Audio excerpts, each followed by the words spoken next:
Hi అండి, అందరికీ నమస్తే. Welcome back my channel. ఈరోజైతే బెండకాయ ఫ్రై అనేది చాలా టేస్టీగా, చాలా కమ్మగా ఉంటుందండి. మా అమ్మ అయితే చాలా టేస్టీగా చేసేవారు. సేమ్ నేను కానీ అమ్మ ఎలాగ చేస్తారో అలాగే దంచి ఈ పొడి అనేది ధనియాల పొడి వేసి చేస్తే చాలా టేస్టీగా, స్మెల్ అనేది సూపర్గా ఉంటుందండి. అసలు ఏం అవసరం లేదు, తాలింపు అనేది కలుపుకొని అన్నం అంతా ఫినిష్ చేసేసేది. నాకైతే చిన్నప్పుడు ఒక విషయం అయితే గుర్తొచ్చింది, సరదాగా మీతో షేర్ చేసుకోవాలని. చిన్నప్పుడైతే మ్యాథ్స్ ఎగ్జామ్ అనగానే మేమందరం ఫ్రెండ్స్ అందరూ చెప్పుకునేది, రేపైతే మ్యాథ్స్ ఎగ్జామ్ అనగానే ఈరోజు బెండకాయ ఫ్రై అనేది చేయించుకొని మా అమ్మ చేత తినాలి అని చెప్పి అనుకునేది. అంటే బెండకాయలు తినగానే మ్యాథ్స్ అనేది వచ్చేస్తుందని అదొక ఆ రోజులు చాలా బాగుండేదండి. ఫ్రెండ్స్ అందరం అలా అనుకునేది. ఇప్పుడైతే పిల్లలైతే ఎప్పుడు ఫోన్లు పట్టుకొని ఉండేళ్ళకి సరిపోతూ ఉంది.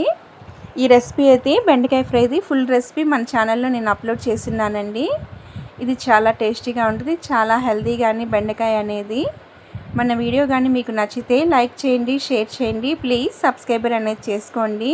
Support me my videos. నా వీడియోలన్నీ మీరు చూసినందుకు మీ అందరికీ ధన్యవాదాలు. మరొక వీడియోతో బాయ్ అండి.